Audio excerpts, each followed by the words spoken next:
Graça e paz a todos. Chegamos na parte final do estudo da segunda epístola do apóstolo Paulo aos Coríntios.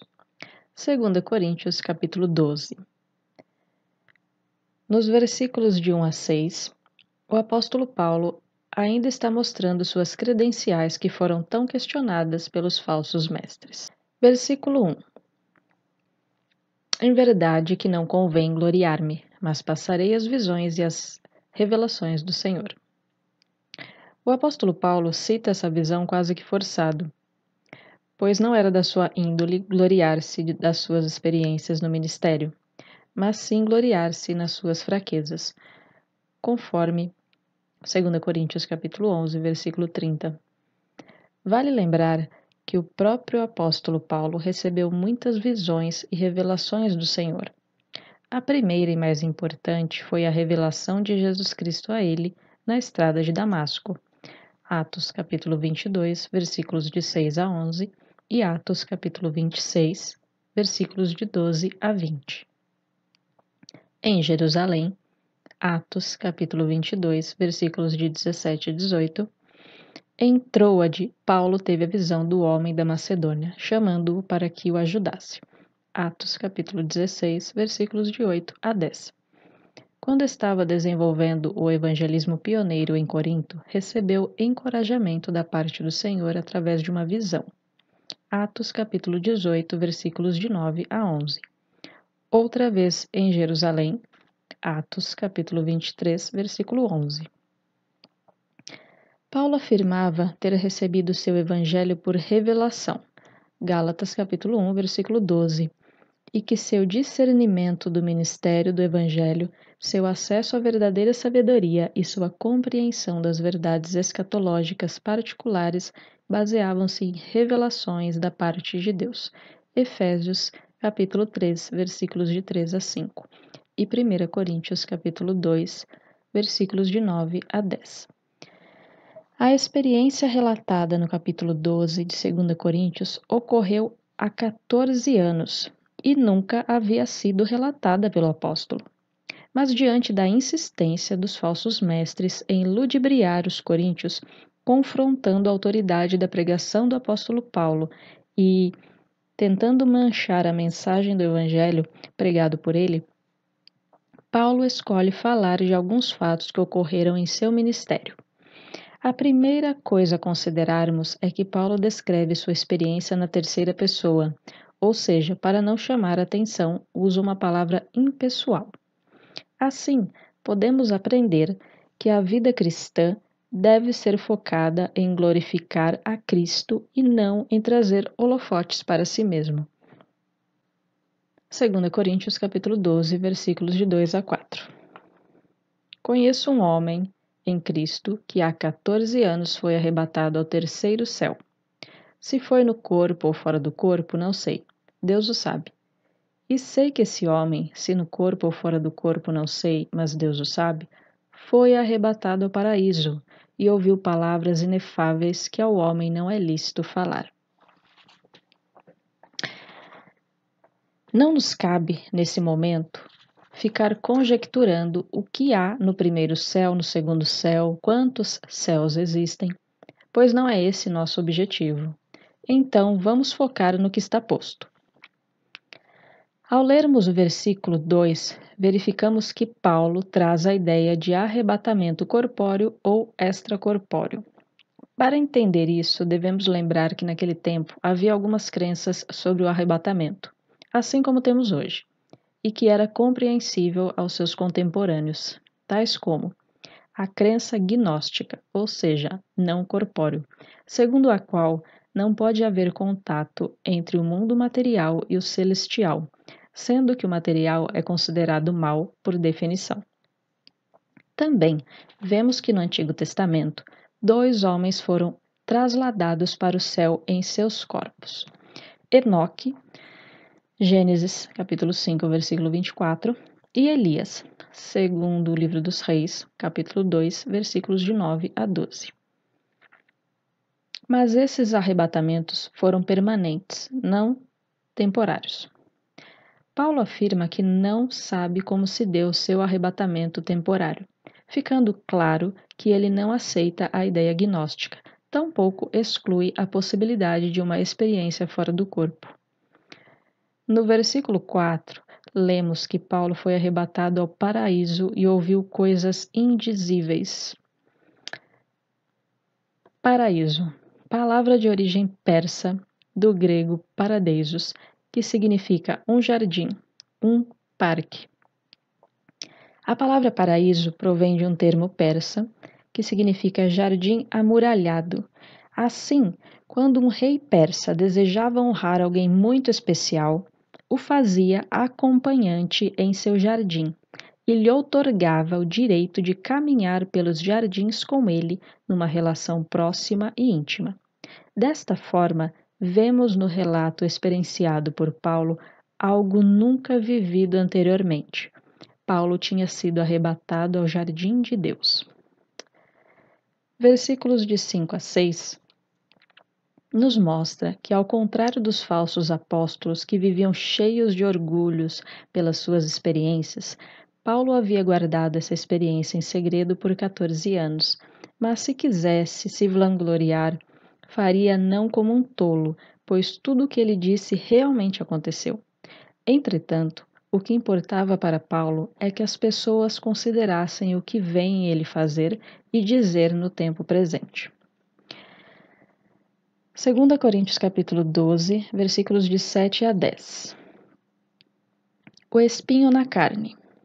O sofrimento nos põe no nosso devido lugar. Ele quebra nossa altivez e esvazia toda nossa pretensão de glória pessoal. Versículo 7.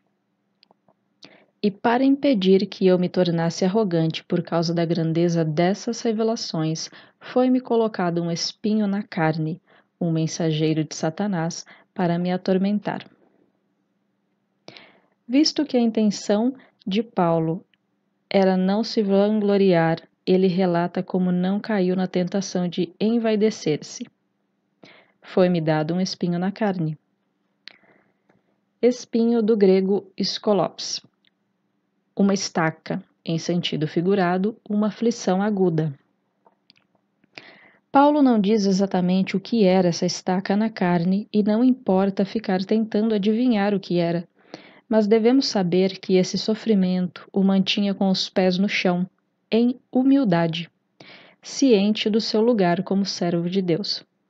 É importante que reconheçamos que tanto no Antigo Testamento como no Novo Testamento, Satanás não tem nenhum poder senão o que Deus lhe permite usar. Satanás e os demônios devem obedecer à vontade santa de Jesus, como vemos em Marcos, capítulo 1, versículos de 21 a 28, sobre o endemoniado de Cafarnaum, e Marcos, capítulo 5, versículos de 1 a 13, sobre o endemoniado gadareno. No caso de Paulo, vemos que Satanás tem permissão de perturbar-lhe os planos e afligi-lo com um espinho na carne, ou uma estaca na carne, acerca do qual 3 vezes orei ao Senhor para que se desviasse de mim. 2 Coríntios, capítulo 12, versículo 8. E disse-me: A minha graça te basta, porque o meu poder se aperfeiçoa na fraqueza. De boa vontade, pois, me gloriarei nas minhas fraquezas, para que em mim habite o poder de Cristo. 2 Coríntios, capítulo 12, versículo 9. A resposta, propriamente dita, o uso do presente do indicativo em a minha graça te basta, denota a disponibilidade contínua da graça a nós. Qual será o propósito desse sofrimento? Se Deus não remove a dor da sua vida, deve haver algum propósito. Deus trabalha em nós para trabalhar através de nós, ou seja, sermos instrumentos de cura para os outros. 1. O sofrimento quebra toda altivez, nos esvazia do nosso ego inflado. Vimos que o sofrimento de Paulo o impedia de ensoberbecer-se. 2. O sofrimento nos aproxima de Deus, percebemos que Paulo orou fervorosamente sobre sua angústia. 3. A suficiência da graça. Na angústia, nos lembramos que somos totalmente dependentes de Deus, como dizemos que somos. 4. Aperfeiçoamento do poder. Eis o paradoxo do cristianismo. O poder se aperfeiçoa na fraqueza. Deus não removeu a aflição de Paulo, mas deu poder para que ele enfrentasse a situação. Versículo 9, parte B, diz: De boa vontade, pois, mais me gloriarei nas fraquezas, para que sobre mim repouse o poder de Cristo. Paulo nos ensina que o poder de Cristo o capacita a gloriar-se. Deus não nos deixa sofrer sozinhos. Deus está conosco. Deus está no controle. 2 Coríntios, capítulo 12, versículo 10. Por isso sinto prazer nas fraquezas, nas injúrias, nas necessidades, nas perseguições, nas angústias por amor de Cristo, porque quando estou fraco, então sou forte. Ao criticar Paulo, seus inimigos o acusavam de ter um ministério fraco. 2 Coríntios, capítulo 10, versículo 10.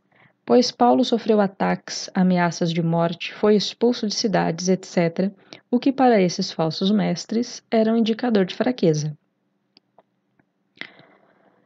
Ao falar do poder de Deus manifestado em meio às fraquezas, Paulo defendeu de vez sua autoridade apostólica e cortou pela raiz a presunção dos seus inimigos. Versículos de 11 a 13. As credenciais de Paulo. Vemos que Paulo deixa de falar de seus sofrimentos para falar de suas credenciais. Não para enaltecer-se, mas porque foi constrangido pela igreja de Corinto, que o comparava com os falsos apóstolos. Por isso, vemos que nos versículos de 14 a 21, Paulo intenta fazer uma terceira viagem a Corinto. Versículo 14. Eis aqui estou pronto para pela terceira vez ir ter convosco, e não vos serei pesado, pois que não busco o que é vosso, mas sim a vós. Porque não devem os filhos entesourar para os pais, mas os pais para os filhos. Vemos que Paulo está informando aos coríntios que está planejando fazer uma terceira visita. Também Paulo diz que não onerará os coríntios com pedidos de sustento pastoral, visto que os falsos mestres não pastoreavam o rebanho, mas se serviam deles. Versículo 15.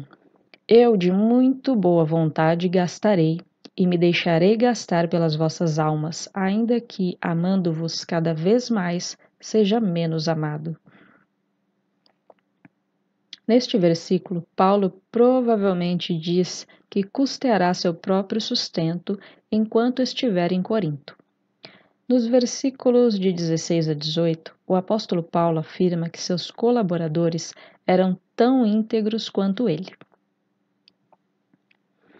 2 Coríntios, capítulo 12, versículo 20, parte B. Temo que haja entre vós brigas, invejas, ódio, ambições egoístas, calúnias, intrigas, arrogância e muita confusão. Também nos versículos de 19 a 21, Paulo descreve sua preocupação com a vida espiritual dos crentes de Corinto. 2 Coríntios, capítulo 13. Exortações pastorais. Versículo 1. É esta a terceira vez que vou ter convosco. Por boca de 2 ou 3 testemunhas será confirmada toda a palavra. A primeira visita do apóstolo Paulo foi a de evangelização em Corinto. A segunda visita foi a dolorosa, feita após a redação de 1 Coríntios. A terceira visita havia sido anunciada antecipadamente várias vezes, nos capítulos 10, 11, 12, 13, ficando claro, a partir destas referências e do presente contexto, que Paulo está preparado para ministrar-lhes uma repreensão enérgica.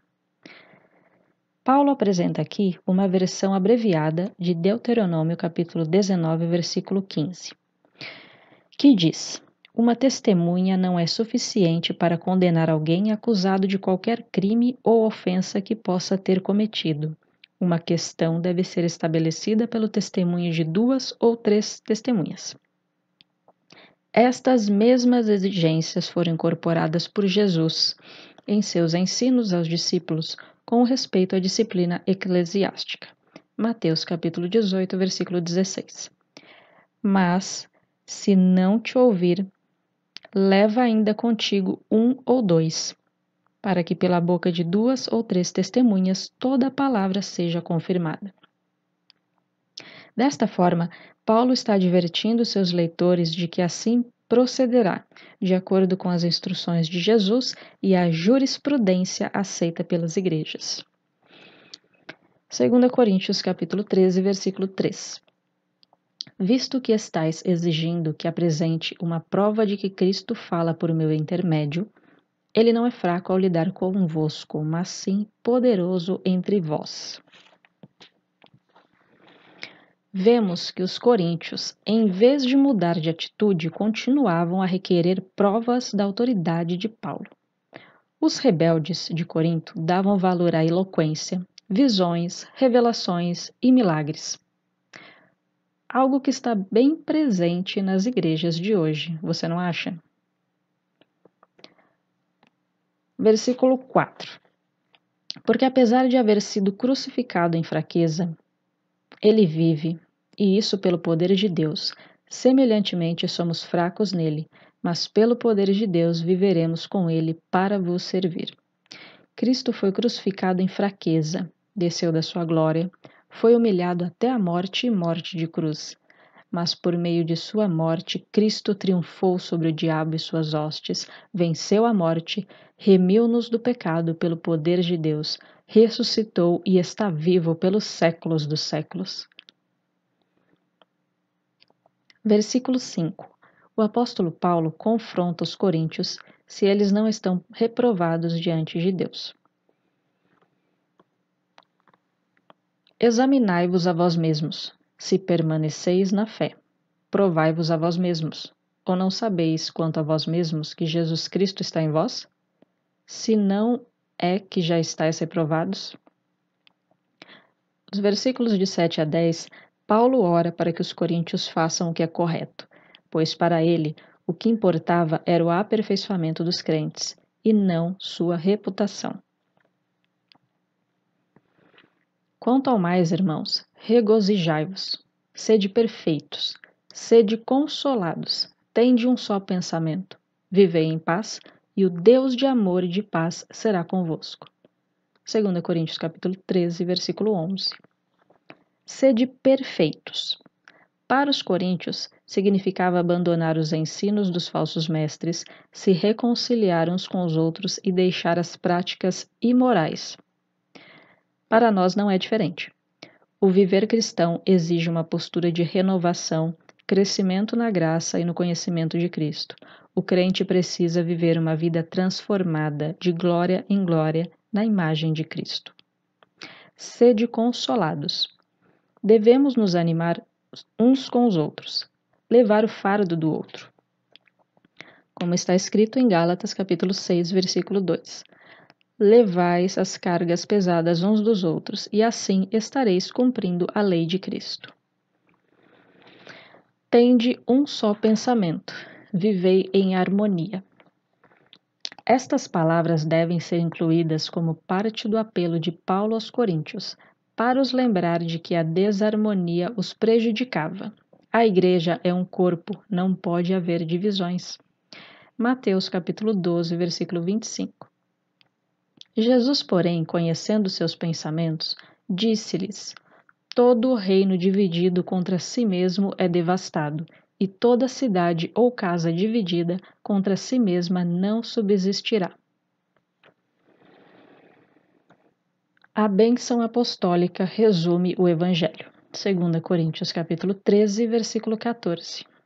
A graça do Senhor Jesus Cristo e o amor de Deus e a comunhão do Espírito Santo seja com todos vós. Amém. Somos salvos pela graça, ou seja, a morte redentora de Jesus Cristo na cruz. O amor de Deus revelado a nós por intermédio de Cristo que nos deixou em paz com Deus. Segundo Romanos, capítulo 5, versículo 8. Mas Deus prova o seu amor para conosco em que Cristo morreu por nós, sendo nós ainda pecadores. Porque tudo procede de Deus. Por isso, não há nada que possamos fazer para que Deus nos ame mais ou nos ame menos. A comunhão do Espírito Santo nos revela a graça de Deus, nos convence do pecado para que possamos nos arrepender. Assim, outra lição que aprendemos com o apóstolo Paulo é sobre o amor, como foi ensinado em 1 Coríntios capítulo 13. Para ter paz com os nossos inimigos, devemos orar por eles, abençoá-los, porque ninguém pode odiar um homem e orar por ele ao mesmo tempo. Ao chegar ao término desse estudo, você deve estar pensando: como esses coríntios deram trabalho ao apóstolo Paulo? Como tinha o coração duro? É interessante observar que os manuscritos de Paulo eram sermões endereçados à Igreja de Cristo para exortar ao arrependimento, visando a restauração do indivíduo. Deste modo, é necessário viver uma vida santa, termos paz com todos, sermos instrumentos de cura para os irmãos, seguir a Cristo e não ser religioso, glorificando a Deus em tudo o que fazemos. Portanto, essa exortação diz respeito a todos os crentes, a mim e a você. Oro para que, através do amor de Deus e a comunhão do Espírito Santo, possamos crescer na graça e no conhecimento de Jesus Cristo. Amém.